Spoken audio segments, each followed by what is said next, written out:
Hey, this is Chris with Phoenix Gaming.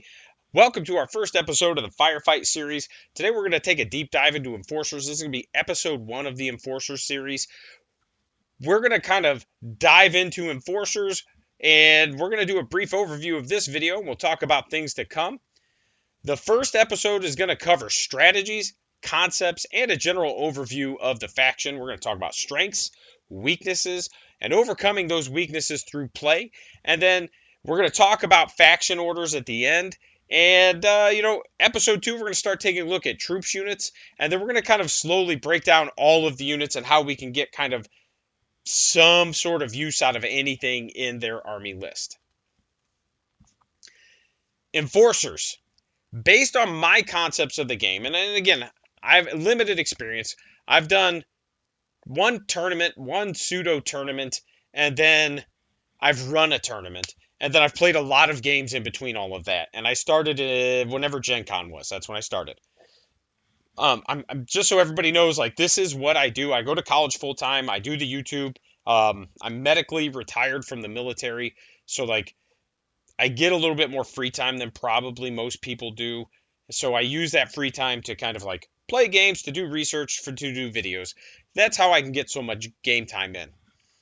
But yeah, based on my concepts and limited experience, I think Enforcers are a pretty elite army. And what I mean by elite is they're either low unit or low model count or a little bit of both. They do seem to have good units that can do anything and just a little bit of everything. They're kind of like this weird, almost a jack of all trades army where their specialist units aren't hyper specialized. Instead, they're just like units that shoot but melee just a little bit better, or they're units that melee but shoot a bit better. So it's kind of this weird, not quite Swiss Army knife, but really close kind of way of playing. And I think Assault Enforcers are just a phenomenal example of this concept. They melee pretty well, but when you kind of compare them to, like Asterian's dedicated melee troops, they don't stand up necessarily. But then their shooting can really buff well with orders and stuff like that. And not that it doesn't stand up, like if Assault Enforcers charge Khaleesi, they're going to probably win that assault. But if Khaleesi charge Assault Enforcers, Khaleesi are definitely winning that assault. It's one of those kind of weird, they just kind of fill this weird, almost do anything role. Every unit I've come across has some sort of charge reaction, and I think this is a very important thing because you need to learn how to take advantage of those charge reactions in order to maximize your lack of action economy. Your first couple turns are going to be a lot of like move into position, Overwatch, or maybe shoot and Overwatch, or shoot and then move away, But don't be afraid to kind of like have your first turn or two be a mulligan in order to get into better positioning. Don't rush into combat thinking you have to do your damage early. I see Enforcers being a kind of like mid to late game army where you don't need to jump immediately into the fray, and you actually almost don't want to. You want the game to be prolonged. You want this contact to be prolonged. The longer the game goes on for you, as long as you've positioned and played well, the more it's in your favor in most matchups. That's how I see them. Their strengths, well, I mean, for one, they're surprisingly durable. If you're an idiot like I am, you didn't even realize they had 2 hit points the first couple games you played. Really, I think it was just the first one. And I was just like, why are these dying so fast? These things are awful.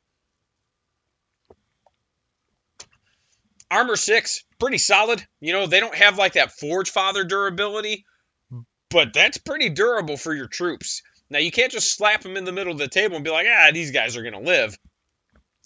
But if you use your cover effectively, you're going to be able to withstand a lot more shooting than most other, units of equal cost in other armies.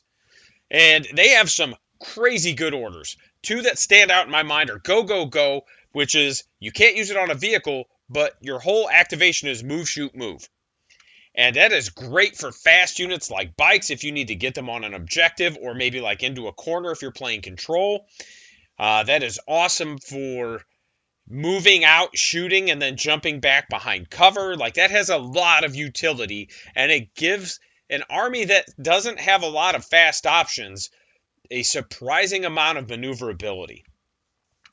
Ready for every Ready for anything also stands out. It's one command point, and you get to Overwatch for free. You can boost it for one more command point, and then you're immune to being pinned. And that one doesn't have the vehicle restriction. So you can get pretty wild with that one. Like, that one's really good. And I can't recommend that one enough. I use that one every game. Both of these are the two that I use pretty much every game, every time I play. Command units give consistent dice. And what I mean by that is, like, the greens and the oranges are going to be pretty consistent. You're going to get command points consistently with those. And a lot of your command units in this army give you one or the other, or maybe two orange, right? There are some units that give you, like, multiple black dice or a single black die. But really, I just don't think you're taking those units for their command dice. I think you're taking those units for whatever it is they do, and then the command dice are just kind of like icing on the cake. Most of the orders do provide a lot of efficiency for your shooting. You know, you can increase your range and your AP and get marksman. I think to get all three is like 3 command points. Sounds right. I forget what that order's called. But you just have there's a command aura that gives you weight of fire 1 and vicious for shooting. So again, a lot of shooting buffing in this army, which feels weird because their melee units are pretty good. And they can, sorry, that was a bad segue. I thought it was going to say something else. It didn't. But Enforcer's weaknesses, they can end up with a low model count or a low unit count or both. And what I mean by that is, like, you could just end up getting out-activated. And if you're not careful, that means that people are going to be able to focus your units down. So your positioning is really important. You have to be careful about how you move and how you play. Again, they don't really have anything to buff melee. The Assault Enforcer Commander gives you 3 extra inches of movement as an aura. But that's kind of a shame because they have some good melee units. The Peacekeepers are low volume, but they're pretty solid. The Phase Claws are fantastic. Assault Enforcer's getting 3 dice at AP 1 with Elite, which is reroll hits of 1 in melee. Awesome. So it's one of those, like, they have really solid melee units. They don't really have anything that makes them more efficient in melee, which I found kind of interesting. And it's probably just because, like, that's not what they're designed for, you know? They're this weird kind of, like, mid to short range army. And, you know, that's where they sit. And, like, their melee is good, but they don't want... I think the intent is for Enforcers to not just be a solely melee army. You know, going back to what I said about out-activated, you can get overwhelmed if you're not careful also. If you spread your units out too much, you're going to get focused down, you're going to start losing units, and once units start coming off the table, the game becomes a lot harder. You know, their range is average at best with their guns, and what I mean by that is, like, most of it's just like 18 inches. There's a few things that are a little bit further, and there's ways to increase it a little bit further. But generally speaking, the range is just 18 inches, and that's it. And that's not bad. It's not good. It just is what it is. You know, so if you hit something with a longer range than you, though, you have to be aware of it and be like, oh, I need to adjust for this. You know, and like I said, they are... When I say they're kind of slow, I don't mean that they're like slow, like they don't move 6 inches. What I mean is there's not a lot to get them faster, you know, and 6 is like most of the army. You know, you've got some bikes. I haven't looked at the monocycles, but I'm sure that those are about the same speed as bikes. They just don't anti-grav. And so it's this weird kind of, like, it's a lot of foot slogging, it's a lot of just like moving, and that's why you need things like go go go, or maybe the assault commander. When you want to overcome their weakness, I think list building is where you start. You don't want to only bring guns. It's tempting because all of their orders are just like shoot more goodlier, right? And so you're just like, oh, I'm only bringing guns because all these orders make my guns more gunnier. And as tempting as that is, you've got to realize that melee and charging, it's not about dealing damage.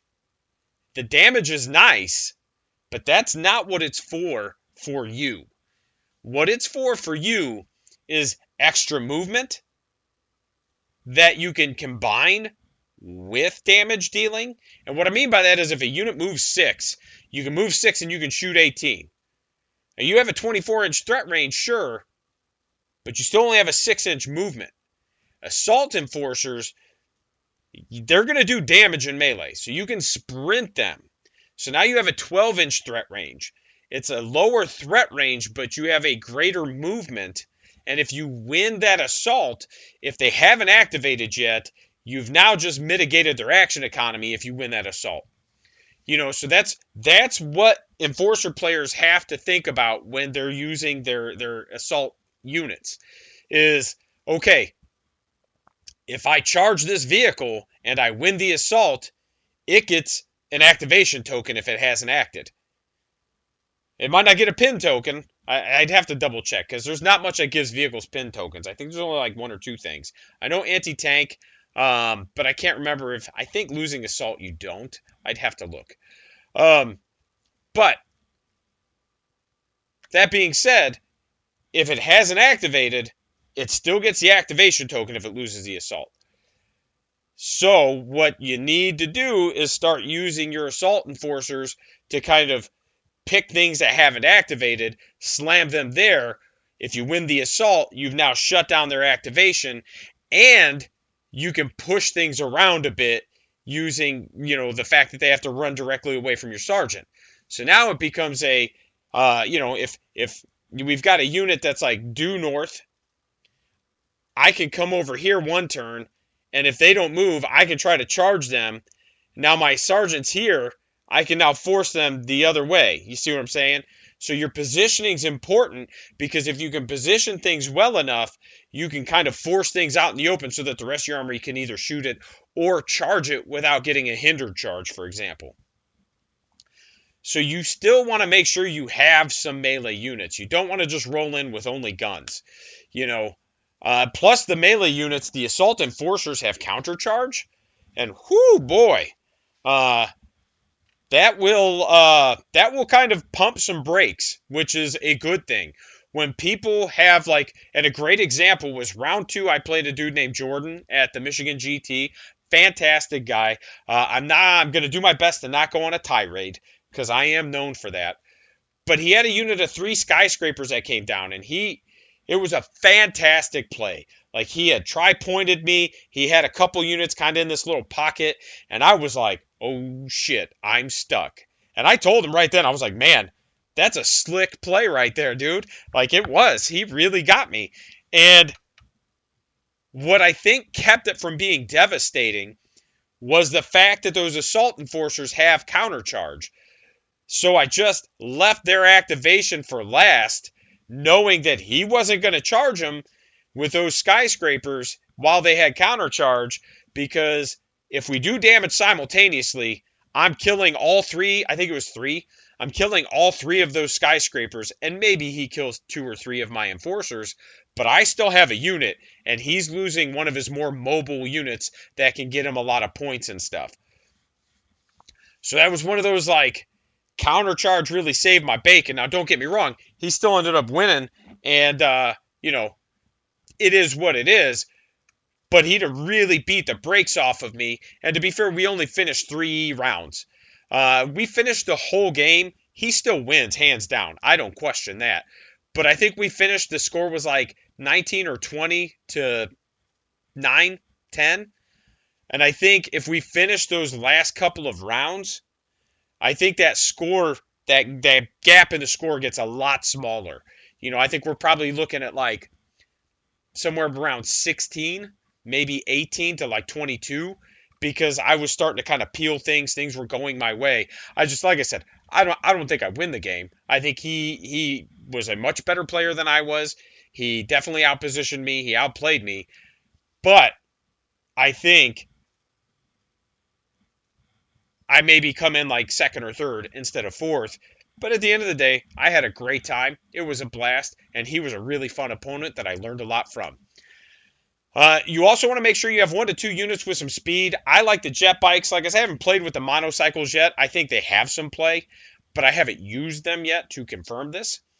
But a unit of bikes, with or without the lieutenant, to me, auto include. I don't see a need for the lieutenant. I don't see what he does for my army. Headstrong is useful, but I have not played a game yet where I'm like, man, these pin tokens are just devastating me. And a lot of it, I think, has to do with how I play. And when we kind of get into that later, you'll see what I mean. I tend to cut the table in half, and I'm just like, well, you can have the whole other half of this table. And then if you pin me, I'm just like, oh, well, I'll just like use my action to shed it. It's not the end of the world, because then I can always just go into Overwatch if I need to or something like that. So it's one of those, like, a unit of bikes, auto include though, because again, you need that speed, and they're really good for pinning in a corner just to have like that late game rush up the table and grab an objective. Or you could be a dumbhead like I am and just kind of like slam them up the table super early and watch them die. Choice is yours. You do want to make sure your table has adequate terrain. I will have pictures later in the video where we talk about like how terrain should look on tables. And I'm not telling you have to do it this way. What I'm saying is, having played in a tournament or two and now run a tournament, I see how and why you need more terrain for this game. Even though the ranges are smaller and the boards are bigger than compared to, say, like 40K, there's no wound roll. Things are a little bit more lethal, and having that terrain to block line of sight and provide cover kind of cuts down on that and balances it out a lot and makes it really nice. The other thing you want to do when overcoming their weaknesses is you don't want to spread too thin. It's very tempting to spread out, cover the whole table. And first few games I played, that's what I did. And I was just like, man, this is brutal. I'm just getting my friggin' booty clapped. I don't know. I'm your host. But yeah, I was just getting my cheeks clapped like religiously first few games. And I was just like, I don't understand what I'm doing. And then I started looking, and I was like, you know what? I bet. So I come from a Drukhari 40K background. And the way I play my Dark Eldar is I'm just like, I'm going to take this half of the table. You can have the rest of it. And then once I clear this half out, I'm coming to you. Like, don't you worry. I'm going to get there. And I play it as a late game army. I don't try to ramp points early. I try to kind of use my first couple turns as positioning, and then turn 3, turn 4, turn 5, hit the gas. And I've started to adopt that strategy with my enforcers, and I've had a lot of success since adopting it, since playing that way. I've probably played about 8 games, maybe 10, Michigan GT being one of them. And I've lost 1 game, and that was at the Michigan GT, and that was that game I lost against Jordan. And honestly, like, I would love a rematch now that I've played more games, just because, again, I don't know if he beats me or not, but he's a fun guy to play with, and I learned a lot, and I'd like to see if I've learned enough now to make that game a bit more competitive with him. But yeah, so just focus on half the table at the time. You know, if there's objective markers on the table and there's 4 of them, you only need to have 2. If you have 2 and your opponent has 2, your opponent's not winning. And so you just focus on 2, and then once you clear everything away from those 2, you just focus on the next one. You don't need to control all 4 at once. It seems tempting, but you don't have the trash units to run out and do it. Now, arguably, you could probably build a list with enforcers that could do it if you wanted to use like engineers and stuff, but I think then you're kind of doing yourself a disservice and not leaning into what this army does very well. Once you've managed to deplete their forces, you know, like turn 3 or 4, like I said, you start pushing, you start claiming more territory. And that just goes into what I just said. 1 and 2 is about like getting those early objectives that you need to stay in the game, but you're focused on depleting their resources. And then once you've claimed that chunk of the table and just kind of cleared them out, then you just move to the next one. And then you move to the next one. This should be a slow, methodical process. This should not be a bum rush to the middle of the board. In my experience, you know, they tend to play better if you plan to score later rather than sooner. And this is all, it's just a quicker way of saying what I just said. Now that we've talked about some of their weaknesses and how to overcome them, I'd like to look at some terrain setups, and then we'll take a dive on a virtual table. And what I mean by virtual table is we're going to have a picture, like just of a table, and then I'm going to get a pen and draw on it John Madden style. So let's check that out. Okay, so here's a look at one of the tables. This was at the Michigan GT, and obviously Brian, the TO, is the one that set this up. And as you can see, there's a lot going on here. Let's grab the pencil, and yeah, there we go. Just want to make sure we're working. You know, we've got these buildings. I believe they were height 4, anything this big. He did tell us. I paid attention at the time. This would have been 4. These might have been 2. And then the hills were varying depending on the height. So you had a lot of stuff. And if you look, like you have a lane, but the craters were treated as height 1. So really, for the most part, even if you could shoot across the table, you at least had cover, and then there were still things to hide behind. You had a height 1 barricade down here in the corner. You had this building. You had this building. Some rocks here. And then you could always run up. Like you had ways to get up the table. And so it was really good table layout. This is a good density of table. This is awesome. You know, this one was at a tournament that I ran. So this was my first crack at a tournament table. And you can't see the whole thing, mostly because the picture's a little wonky. But, you know, it's generally kind of symmetrical. And really, it needs more smaller pieces. But that was something I had learned after running the tournament, is that I think the tables benefit from having more, like if I'd have had this cut in half and I could have put each half in different places, that would have been better than having one big thing. You know, so that's something I'm still learning. This needed a bit more, you know, something in here maybe, or up in here. They don't even have to be tall, just a lot more. And then instead of these big giant pieces, cut them in half and kind of like spread it out a bit more. So it's not a terrible table. I could have done a lot better, but at least there were places to hide. And it was still hard to get, you know, like cross the table shooting without at least drawing through something. This was another table by Brian. And again, you don't get to see it all because I guess the picture's being all wonky. But again, if you look, and it's generally symmetrical without being symmetrical. So it was fair without being 100% symmetrical. You've got the barricades. You got the hill. This is the Mason Labs game, if I remember right. Yep, I remember that thing right there. You can see my bikes over here hiding. You know, so we have this interaction where we've got these hills. We've got this thing in the middle. We've got these big, giant buildings all over to help break up line of sight. So make sure you've got enough terrain. If you don't have enough terrain, you're going to struggle. And then here's one more picture. Actually, we already looked at this one. So now that we've talked about terrain a little bit, I'm going to talk to you about what I mean by like loading up a side or cutting the board in half. You know, if you look at this picture, and again, I know you can't see it all, and that's okay. You know, you don't need to see it all. Let me see if I can stretch it out a little bit so that you can at least get a better glimpse of it. There we go. That's a lot better. Okay, so if we look at this picture, I've got my Strider here, and that's because I know he doesn't have anything there that's going to kill me. I deployed first.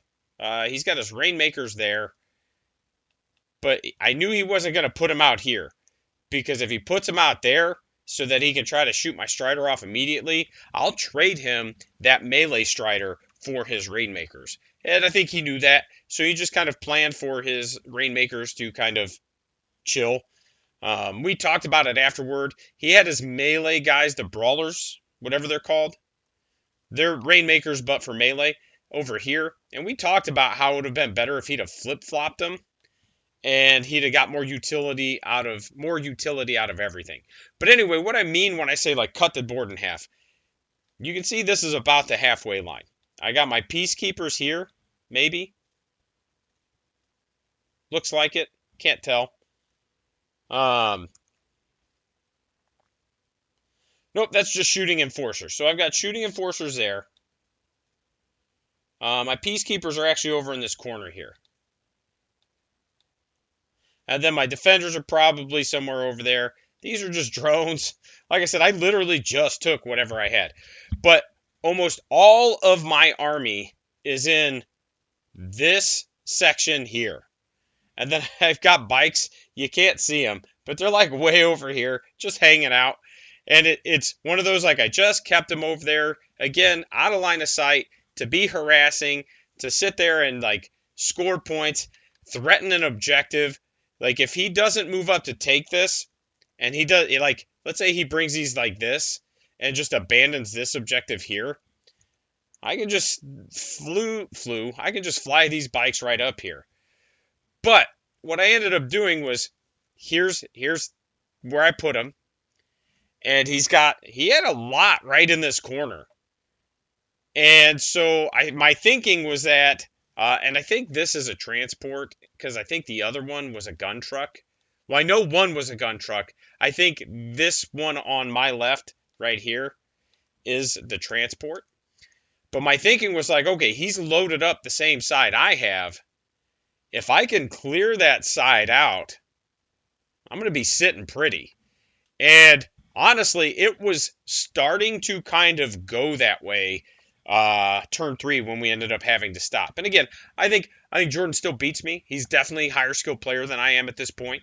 I'm not sitting here saying like, oh gosh, I would have beat him if we'd have just played the whole game. But I am saying like, I would have scored a lot more points because it was trending that way. He had a lot. I don't know if you can tell, but there's orcs back here. He's got, I think, 2 or 3 squads back here, plus one in the truck. There's one here. And then he ended up bringing his skyscrapers in over here later anyway. So it's one of those, like, he loaded up the same side I did. And I just had to weather the storm. You know, that was kind of my approach, was like, okay, I just need to weather the storm. I need to focus on this. And honestly, what ended up happening is turn 3, when we had to stop, I think his Rainmakers were here. And I was able to get my melee Strider all the way into them. Like, I didn't get the +1 to hit. It was a hindered charge. But that Strider is going to do some damage to those boys, you know. Even if all I do is kill one, if I can put a pin token on them, if I can shut off their activation, because they're probably not doing anything to him in return, because he's got heavy armor and they don't have anti-tank and melee. So there's a good chance that maybe they do a damage. All I need to do is 2 to 3 damage. If I kill one model, that's awesome. That makes him way less scarier. And then if I can get into him and like kill one and shut off their activation and get a pin token, cool. So that was kind of my thinking. But yeah, turn 3, I ended up getting him here. And so the strategy really worked. You know, I ended up bringing guys up this way. I did not bring anything this way for the most part. These boys, I can't swear to you what they did the whole game. Honestly, there's a good chance I just like sprinted them over here and then sprinted up here. Like, these were more of a, like, if I can and the opportunity presents, I'll go this way. But more likely, looking at this board and how everything played, I'd be willing to bet that these came up and then these came up. And then I just abandoned this whole side here and was just like, this is yours, Jordan. You can have it. The downside was that Jordan also loaded up that side. And because of the efficiency that I had, I was able to kind of like start grinding him down. The problem was that he had mounted so many points in the first 2 to 3 turns that I just could not, there's no way I could have come back. You know, I don't think. Maybe, maybe not. I just don't think I could have. You know, I think he beat me like 20-9. So I would have had to have scored a lot of points those last 2 turns. So again, I'm 99% sure I lose, but the strategy worked. I just needed to get better at it, and that's what I mean when I say, hey, load up, cut the board in half, claim that half of the table. This is mine. And I'm going to write mine on here. And then you just start depleting people, and you bleed them dry by focusing on half of the table. Now, if you deploy like this, and then they just kind of mirror what you do and they match your energy, and then they deploy over here, that's not bad. Like, they're just giving you half the table then. And that gives you a lot of freedom to decide what to do. So if they just mirror you, you can go this way, you can go this way, and you can make those decisions based off of how they've deployed, right? And where things are. So like if they had a tank back here, for example, that could lock down here and could lock down here, you just go this way. Cool, I don't have to mess with your tank. And that's kind of what I mean when I'm like, hey, cut the table in half, cut the table in half. It works. It has worked very well for me. I won 2 games at that tournament. I won 2 games at a much smaller event. It was kind of like a little local, I don't know if you can call it tournament. There's some people, I think there was 4 people there. And this guy I knew had just kind of like decided to run and host it. So it was one of those like, tournament's probably not the right word. Like it was back-to-back games. But again, I've lost since figuring this out. I've lost 1 game with this army, and that was into Jordan at the event. Now, that doesn't mean I'm not going to lose again, but I've played since then with this army probably 6 to 8 games. Played Asterians last week, and I just did exactly this. Cut the table in half and just hammered him. He had the witches, I forget what they're called, Khaleesi, and he had a bunch of the things with shields. Again, I don't know, they're drones, whatever they are, with the shields, and then the tank with the shields. So you got to like kill the shield before you can kill the tank, and the shields can regenerate. And I was just like, fine, I'm gonna kill your Khaleesi first because they're easy to kill. And now you have to use all your meaty stuff to score points. So that's what you got to look at. And a big part of this army is also target priority, which that's probably a big part of any army. But again, that goes into what I was telling you. You got to understand the trade game. He's got these, they're effectively witches, Khaleesi, whatever they're called. They got the bows and the melee, and those things throw a lot of dice. So I was just like, oh, okay, well, I'm just going to kill those first. And once they're dead, I'm going to make you use your more specialized units hold objectives. I'm going to anchor you on objectives, and then I'm just going to shoot you off, or I'm just going to charge you off. So it was one of those like, this is a great starting point for people who are struggling with enforcers, is to just take the table, cut it in half, load up one side with about 80 to 90% of your army, and then have 1 or 2 really fast units back in this corner. And again, you want to make sure you're looking at terrain, figure out the best place for them, but you want them there so that, like, they can kind of hop up here, grab this objective if they need to. They can do whatever they need to do. Because again, in this situation, if he ignores this, or let's say he's got regular commandos, which he did dump some commandos up here at some point. So maybe this one was the transport. But anyway, some regular commandos did eventually make their way here. I can always move, go, try to shoot as many of them as I can, and if I can, like, cripple them, hop back on that objective. And not only that, with these guys here, I can move, hopefully get enough out that if he's out in the open, I can kind of, like, get a lane on him, shoot him, then move, shoot, move. So you have a lot of options. What I'm going to do now is I'm going to load up the list. We'll kind of go over what my list was, and then we'll kind of talk about orders while we're talking about the list, and then we'll wrap this up because this is looking to be probably an hour to an hour and a half long video. So I'm pretty sure this is what I ended up taking. I'll know whether or not it was in a couple minutes once we start digging into it, but I'm 99% sure. Um, so I took one command unit. It was my Peacekeeper Captain. And again, part of this was just because this is what I had. But once I started playing it, I was like, okay, this is actually pretty viable because I had a lot of units and there were a lot of boots on the ground and I just had a lot of interactions. I really like the Peacekeepers. I feel like maybe they could get another hit point, and maybe I'm just nitpicking or bitching. And again, I come from 40K, so to me, these are like the Terminator analog, and they just don't quite feel Terminator enough. Not that they're bad. I like them. I play them every game. I've yet to put this army on the table and not bring them. They do have anti-grav. They are inspired, or he is inspiring, so he's got the 6-inch reroll. Resilient 1, which for them is pretty good. With Armor 7 and Resilient 1, that's pretty spicy. He does give you a green die, which I like. They do have Controlled Fire. So, if you've got an Overwatch token, you can shoot people when they charge you. If you haven't activated, you can shoot people when they charge you. And then his orders are the Firestorm aura. And that's the one, let's go ahead and... Weight of Fire 1 and Vicious is what that gives you. And that's a big 12-inch bubble. So that's really good. Weight of Fire doesn't sound like a lot, but if you've got that Strider with the Polaris cannon, 2 shots hitting on 4s with a single die reroll means you're statistically hitting both times.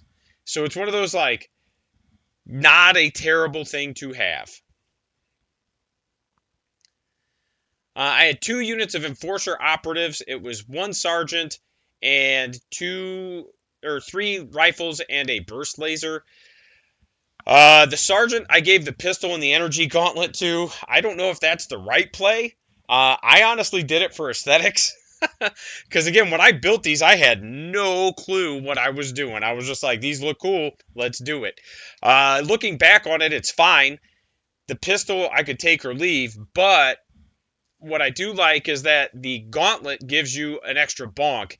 In a unit that's putting out 1 die, that gauntlet gives you 2 dice and it's AP 2. So, depending on what charges you, that could be the difference between winning and losing an assault. I do think he's probably better off with a rifle rather than that. But at the end of the day, I'm not going to complain. It worked out just fine. The burst lasers are awesome. I love them. They do a real good job of crowd control with enemy infantry. 4 dice hitting on 4s, giving out pin tokens. Phenomenal, phenomenal weapon. And then the Gendling lasers are awesome because they're trademarked. So there's a lot of buffing that you can do with those. So you could make the argument that just 5 enforcers with Gendling lasers, really good. But you have to plan to invest a lot of resources into them if that's how you're going to run them. So we had those 2, and again, they have advanced training, anti-grav, controlled fire. Then we had 2 units of assault enforcers. Again, the sergeant had the energy gauntlet. I like the gauntlet here just because of the extra AP. I did have 4 extra enforcers. That's right. I had to look at the way the list was kind of structured here. So it's just 4 dudes with the wrist blades and the pistols. Again, the pistols are trademarked, so they can benefit from some of those orders. And then the other thing to note is that the assault enforcers, I didn't have any, so I didn't, but you can give them phase claws. So for 5 extra points, you get an additional attack and reroll hits of 1. But you lose any shooting is the downside. I think a unit of those could just be devastating, just through weight of dice. Like 5 dudes throwing 15 dice at AP1, hitting on 3s if you charged, rerolling 1s. Like, that is so nutty. Now, there's going to be units that it's not going to be great into, but at the end of the day, really good. Now, 2 units of that, some Enforcer drones, and again, these were more of a, I don't know what to take, So I'm just taking these because I think I had like, yep, I had like 60, 70 points, and I was just like, man, I don't know what to fill these points with. So I just took the Enforcer drones and was just like, cool. And I might have actually only had 55 points because I might have adjusted this list for another game and taken something off of here. I think I did now that I'm looking at it. The drones, they're not bad. Again, the shotguns are not trademarks. You can't really do anything with them, but they are 3 dice each, hitting on 4s, and they do have pinning.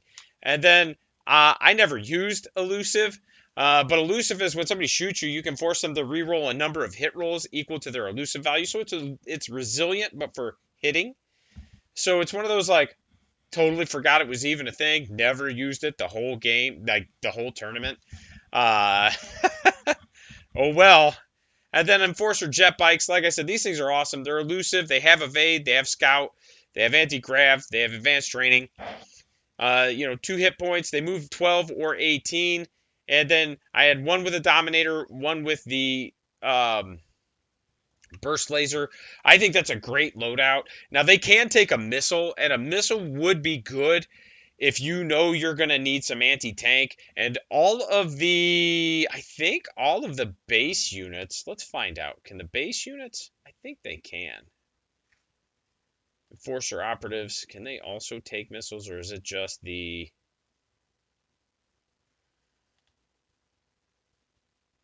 Yeah, you have a lot of options here. That's what I was trying to remember. So, that's what I was kind of going, like, talking about earlier when I was just like, oh, they kind of specialize. So, you can take, like, a missile launcher, or you can take a fusion rifle, or whatever you want to, and it's going to be good. So if you know you're going to need a lot of anti-tank, those assault or those regular operatives, you can just slap a missile launcher in there, and while it might not kill a tank, if they know that they could potentially eat like 3 or 4 missiles just from 3 or 4 different units shooting, that's going to make players think twice about when they want to poke something out. Again, sometimes it's not about how much damage you can do, it's about your potential to do damage and that deterrent that can cause. I took a squad of Peacekeeper Defenders. Again, this was purely an aesthetic pick. I messed these things up every time I played them for that first tournament.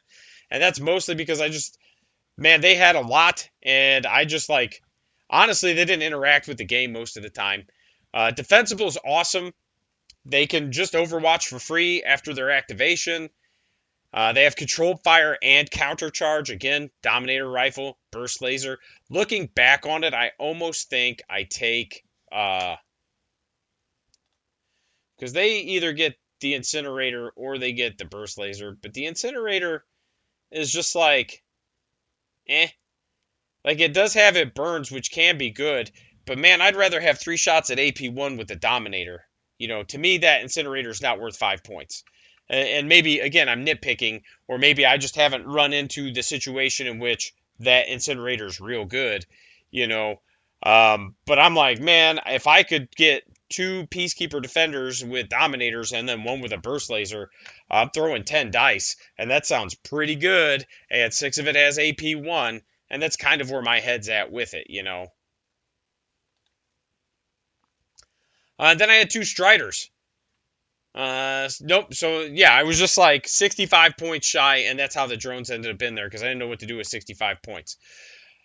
I love the Striders. I think they're fantastic. And honestly, when I played at the Michigan GT, a lot of people were just like, oh, I don't think I've ever seen an Enforcer player really play those. But, like, Homeboy here, Tank Buster, the Polaris Cannon, range 24, 2 dice, AP4, anti-tank, devastating D2 +1. So that's meaty. That's real meaty. Give me a second. Check something out real quick. But I loved it. It's one of those, like, the heavy armor. Yeah, it's armor 7, but the heavy armor means that you've got to dedicate a good amount of shooting into it. Now, it will just die to, like, a bajillion Marauder attacks, for example. But, The other thing to keep in mind is with anti-tank weapons, they give out pin markers to vehicles. I think that was something we kind of messed up too. I think we've been giving them out to everything, and I think they only give them out to vehicles. So that's something to keep in mind.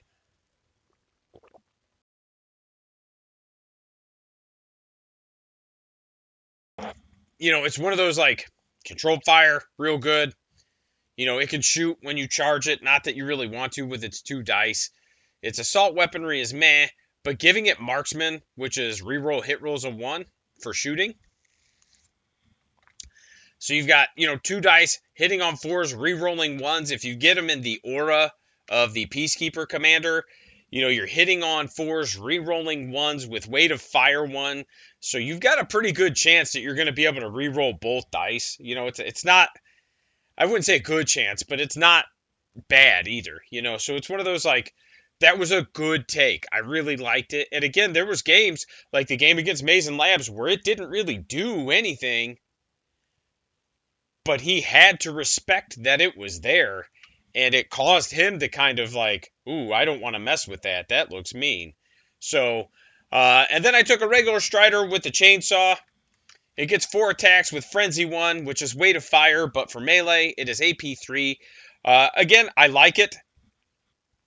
The heavy flamer I could take or leave. It's fine. I didn't use it that much, but again, I'm still kind of like working out flamers and figuring out how to make them feel good when I could just take things that are better. And better's probably not the right word, but I just feel like flamers are situationally good. But the chainsaw, pretty solid. My only real gripe about the chainsaw is that, that thing's massive. I feel like it should at least have seismic. It feels weird that it's like a vehicle mounted melee weapon and it doesn't do anything special to vehicles. And again, maybe I'm just nitpicking, and I'm not trying to say like, oh, poor me, my enforcers don't have this tool. I'm talking from just a logic standpoint. Like, I'm looking at this model. He's got this massive chainsaw. It looks like it should shred tanks. It doesn't shred tanks. But overall, that's the list. We've got 10 total units. 4 of them are troops, 3 specialists, 2 support, 1 command. And if I were to change anything, there's a chance that I kind of try to work in that assault enforcer commander. He's pretty spicy. Like I said, that extra movement aura is really nice. Now let's take a quick look at the faction orders while I have this up. We're not going to go crazy in depth with it, but precision fire. All trademark weapons in the unit gain the marksman keyword and bonus AP. So you get reroll hits of 1 and AP 1 for your Genling rifles. That's pretty meaty. And then for another command point, you get to extend the range by 6. So for 3 command points, it become 24 inches, hitting on 4s, re-rolling 1's AP 1. That's pretty good. That's pretty good. The high velocity ammo can give a trademark weapons the anti-tank keyword and bonus AP. So this is one of those where I just now saw this. And now that I know this, I feel like some of those matchups, I was like, ooh, I don't know how I'm going to deal with this. I feel like that high velocity ammo is how I'm going to deal with it. Like, if you're bringing a lot of, like, for example, Forge Fathers who have those high durability troops, to me, high velocity ammo is going to be your answer to that. And what you want to probably do is like the highest volume you can do. Maybe you don't want that burst laser. Maybe you have 1 unit that's just laser rifles, just so you can get those 10 shots, and maximize the amount of dice you're throwing. Go, go, go. Oh my God, it's so good. You can't use it on vehicles, but you get to move, shoot, move as your whole turn. And then ready for anything is 1, and then it boosts for 1. That's what it is. So it's 2 command points. It's 1 command point. You get put on Overwatch at the end of your activation in addition to any other actions you performed. So you get to Overwatch for free. And then for an additional command point, you're immune to pinning by any means until the end of the round. This can be put on a vehicle. So again, kind of meaty, being able to just like Like if you had the big burst laser guy, or even, just anything where you just be like, ha. And where I found that worked really well, though, was my assault enforcers using this, charging them into something, and then being able to overwatch after I won the assault. Because that counter charge, like I said, if I like into the plague, he didn't really know how to deal with that, because he didn't want to sacrifice something in order to charge my stuff. And we'll kind of get into that. I'll take a couple minutes at the very end to kind of talk about that. The council expects, as a long action, this unit may perform 2 shoot actions with all its trademark weapons, but may not reroll any to hit rolls for any reason. And the second shoot action must target a different unit. Non-trademark actions may not be used during either shoot action. Again, this is one that you probably want just like all Gendling lasers or something along those lines for. It's a really good one if you need a lot of volume. If you're just like, I am going to, again, like if we look at zombies, for example, or the plague, and they've got like a unit of zombies and a unit of ghouls, and you're just like, cool, I'm just going to put 10 shots into each. Really good for that type of stuff. Not necessarily great into maybe like other enforcers or things like that, where you're trying to shoot, or like high armor things. Not great for those, although with enough volume, you'll at least do damage. And then shock resistant armor. This is one I've never used, but I know it exists. And then you can't use it on vehicles, but you can shut off blast and devastating on weapons targeting this unit. Any successful hits only do a maximum of 1 damage each, which means it would also shut off toxic. So that one, situationally good. One of those where I've never been in a position where I've like, oh, I should use this instead of something else. But it's good to know that it's there. And then we have Firestorm. So again, very, very good. Very, very good orders. What I'm going to do is I'm going to jump back over to the table. No, we're not going to do that. We won't worry about that today. This is actually where we're going to end it. So again, thanks for watching. I hope this helps everybody. I hope you found this beneficial. And if nothing else, like, tell me how I can improve. Make sure you leave a comment below that says, hey man, I like this, but you could do this better, or this is what I'd like to see. Thanks a lot.